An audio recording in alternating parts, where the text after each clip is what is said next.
민수기서 28장 1절에서 8절까지 이스라엘 백성들이 모압 평야에서 2차 인구 조사를 하고 가나안 땅 정복 전쟁을 준비합니다.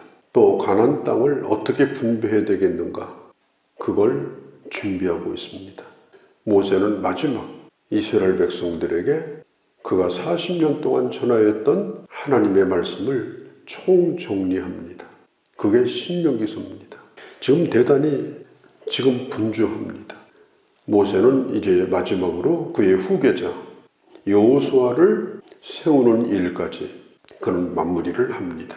이제 남은 것은 가나안 땅으로 들어가는 겁니다.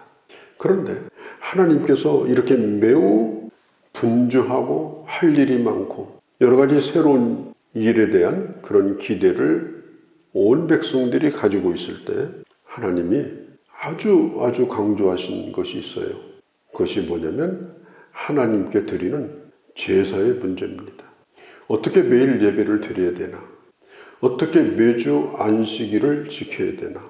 어떻게 매월 첫날에 월삭 절기를 지켜야 되는가? 이런 것에 대하여 자세하게 다시 복습을 합니다. 우리는 매일마다 하루를 새롭게 맞습니다. 살아본 날이 아닙니다. 매달도 마찬가지입니다. 매주도 마찬가지입니다. 우리는 항상 새로운 길을 걸어가는 거예요.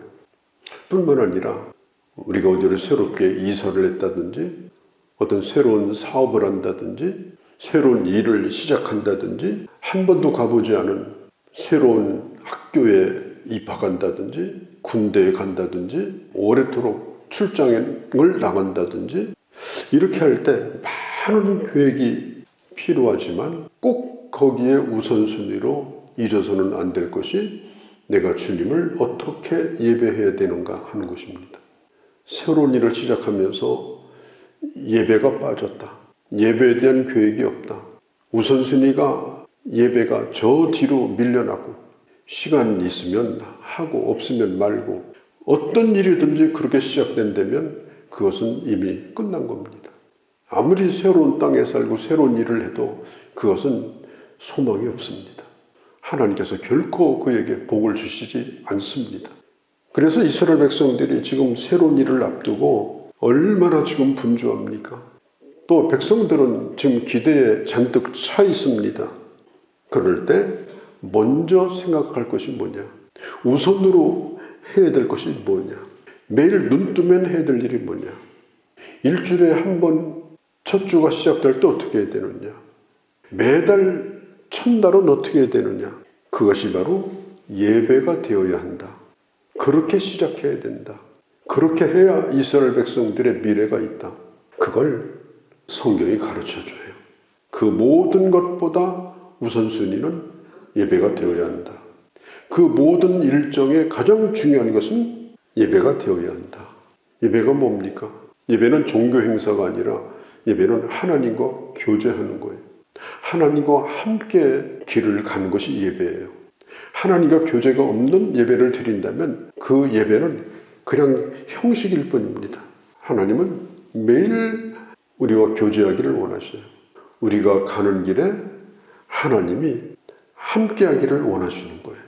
이제 광야 생활 때는 성막에서 이제 정착을 해가지고 솔로몬의 때부터는 하나님의 성전에서 드렸던 이 모든 예물들, 공개적으로 드렸던 공적 예배에 드렸던 예물들을 계산해 보면 1년 동안 황소가 113마리, 순양이 32마리, 어린 양이 1086마리, 그 외에도 소제로 전제로 드리는 곡식, 기름, 포도주 수톤이 됩니다. 그러니까 하나님의 전에서 끊임없이 매일마다 예배의 연기가 피어올랐습니다. 아침에도 피어오르고 저녁에도 피어오르고 안식일 예배는 또 드리고 안식일은 매일 드리는 예배의 제물이 2배가 됩니다. 또 매월마다 또 드리게 되어집니다. 어떤 분은 그런 얘기를 해요. 목사님, 저는 매일 주님과 동행합니다. 매일 저는 큐티를 합니다. 매일 저는 말씀을 묵상합니다. 예배가 없는 방구석에서 하는 큐티는 그것은 결국은 의미가 없어지는 겁니다. 예배가 없는 바이블 스터디도 사실은 그건 지식을 늘리는 것뿐이지 의미가 없습니다. 모든 우리의 경건 생활에 또 우리가 하는 하나님의 이 일에 가장 중심의 원동력은 바로 예배입니다. 제가 젊었을 때에 서울 사랑의 교회 옥하는 목사님에게 훈련을 받은 적이 있습니다. 그때 이제 과제물을 할 때에 제가 그 과제물에 질문을 했어요. 목사님, 매일마다 큐티를 하고 하나님의 말씀을 붙들고 묵상을 하면 예배가 꼭 필요할까요? 그는 빨간 글씨로 과제물에다가 이렇게 썼습니다. 예배가 없는 큐티는 그것은 결국 썩는다. 예배가 없는 제자훈련 바이블 스터디도 사실은 그것도 결국은 동력을 잃어버린다. 모든 경건 생활의 가장 우선순위는 예배다. 저는 그 말에 100% 공감합니다. 매일 주님을 만나지만 그것에 갑절로 드리는 주일의 예배가 또 드려져야 됩니다. 그렇게 해야 성도의 경건이 유지가 됩니다. 성경 2절에 보면 나의 것이라고 하는 말이 반복이 돼요. 내 헌물, 내 음식, 또 내 화제물, 하나님 앞에 드리는 예배의 제물은 하나님의 것이 됩니다. 내 시간을 하나님께 드리는 것이 아니라 하나님이 주신 시간을 드리는 거예요. 내 물질을 하나님 앞에 드리는 것이 아니라 하나님이 주신 하나님의 것을 드리는 거예요. 내 음식이다. 음식이라고 하는 것은 가장 가까운 교제를 의미합니다. 한 식탁에 앉아서 얼굴과 얼굴을 마주대하며 함께 교제를 나누는 그것이 바로 하나님 앞에 드리는 예물이다. 그러니 우리가 하나님 앞에 나올 때 아무런 예물도 없이 정말 주일날 어디 헌금을 내가 준비한 것도 아니고 손에 잡히는 대로 그게 1,000원짜리인지 10,000원짜리인지 기억도 안 나요. 그냥 의미 없이 헌금 드리고 시간도 그냥 어떻게 짬짬이 내서 드리고 그게 예배겠냐 하는 거예요. 하나님의 식탁에 앉아서 주님과 얼굴과 얼굴을 대하여 할 수 있는 교제의 수준이겠느냐. 예배는 예배이어야 합니다. 예배는 어떤 형식이 아니에요. 예배는 종교 행사가 아닙니다. 그래서 나의 음식, 나의 화제, 나의 헌물, 하나님과 함께 공감하는 향기로운 제물이다. 무슨 허브향이라든지 하다못해 커피향이라도 그 향기를 나누면서 음식도 맛있는 음식의 맛을 나누면서 그게 바로 예배라는 거예요. 우리가 드리는 예배의 모든 것이 아름다운 향기가 돼서 주님과 깊은 공감을 하고 교제를 하고 그 주님의 임재를 경험하는 것, 그게 바로 예배다. 그렇게 할 때 하나님이 만족해 하시고 그렇게 할 때 비로소 내 영혼도 만족하게 된다. 하나님의 은혜 가운데 내가 깊이 들어가게 되는 것이다. 7절에 거룩한 곳에서 이렇게 말해요. 예배는 정한 시간이 있고 예배는 또 드리는 곳이 있는 거예요. 내 마음대로 하는 것이 아닙니다. 모세가 애굽에서 떠날 때 바로에게 얘기했습니다. 우리는 3일 길을 가서 주님을 예배할 겁니다. 그러니까 바로가 말합니다. 아니 가까운 데도 많은데 저 3일 길을 왜 나가느냐. 그러니까 하나님이 그렇게 하라고 하셨다. 아브라함이 이삭을 제물로 바치기 위해서 3일 길을 걸어가지고 모리아산으로 갔습니다. 장소가 없어서 그렇겠습니까? 아닙니다. 예배는 예배드리는 장소가 있는 겁니다. 예배드리는 시간이 있는 것입니다. TV로 유튜브로 정말 부득이해서 한두 번은 그럴 수 있습니다. 그러나 그것이 반복되면 결국은 예배는 소멸되고 그 영혼은 하나님을 떠나게 되는 것입니다. 우리 교회도 첫주 헌금을 드리는 것은 대단히 성경적입니다.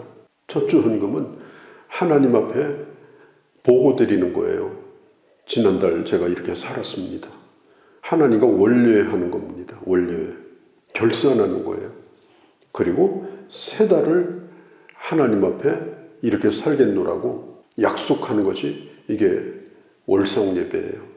그래서 우리가 첫 주 예배를 드릴 때 자세하게 써서 계획도 적어서 하나님의 도움을 구하고 첫 주 월삭 예물입니다. 예배에는 또 예배 시간이 있습니다. 저는 시골에 있을 때 예배당 종치는 일을 종종 했습니다. 정말 종치는 일이 너무 행복한 거예요. 30분 전에 종을 쳐요. 그 다음에 5분 전에 간단하게 몇 번 또 칩니다. 그리고 5분 후에 예배를 드려요. 그러면 교인들이 먼 들판에서 종소리를 들으면 하나님이 나를 부르시는구나. 발걸음이 빨라집니다. 그게 얼마나 행복한 시간이에요. 예배라고 하는 것은 하나님과 함께하는 내 인생의 가장 중요한 거예요.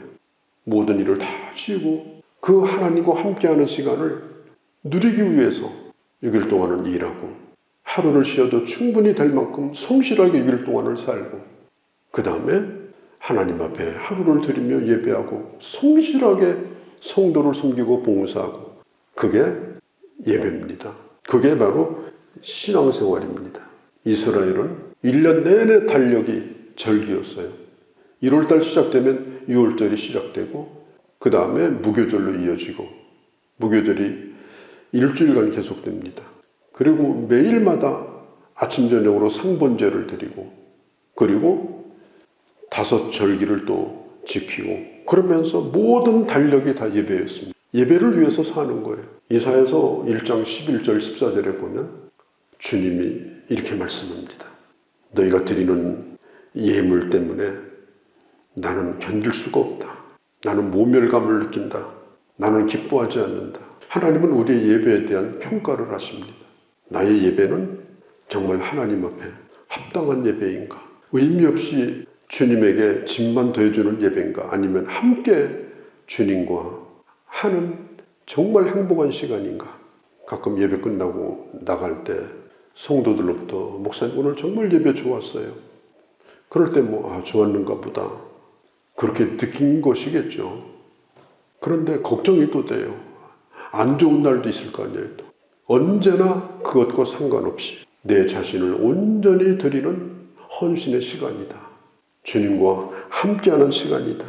매일마다 그렇고 매주마다 그렇고 월마다 그렇고 큰 절기마다 그렇고 그렇게 할 때 1년 365일이 로마서 12장에 있는 것처럼 날마다 새로운 이보다 더 좋을 수 없는 하루 예배가 무너지면 삶은 근거가 없어져 버립니다. 왜 사는지도 사라져 버립니다. 예배를 잃어버리고 사는 건 이미 방향이 사라져 버린 겁니다. 예배가 없는 삶이라는 건 심장이 사라진 인생과 마찬가지입니다. 내가 사는 길이 바로 예배입니다. 요단강 건너면 그때부터 7년 전쟁이 시작됩니다. 가나안 정복 전쟁. 지금 바쁜 일이 한두 가지가 아니에요. 그런데 주님은 그 작전 가운데 첫 번째가 예배였습니다. 이걸 1순위로 두어라. 그러면 네가 형통하리라. 오늘 이 말씀을 깊이 생각하고 우리가 사는 날 동안 주님과 한식탁에서 드리는 행복한 예배가 끊이지 않는 그런 하나님의 사람의 길을 잘 걸어가는 귀한 주의 자녀들이 되어주시기를 바랍니다. 거룩하신 우리 아버지, 아침 예배로 영광을 돌리게 하신 주님, 오늘 저녁에도 주께 감사 예배로 끝나게 하시고 날마다 우리의 삶이 예배가 되어지고 그 예배로 말미암아 우리의 삶이 새로워지고 참으로 주와 함께하는 복된 하나님의 자녀의 길을 걸어가는 저희가 되게 하여 주시옵소서. 우리 주 예수님의 이름으로 기도하옵나이다. 아멘.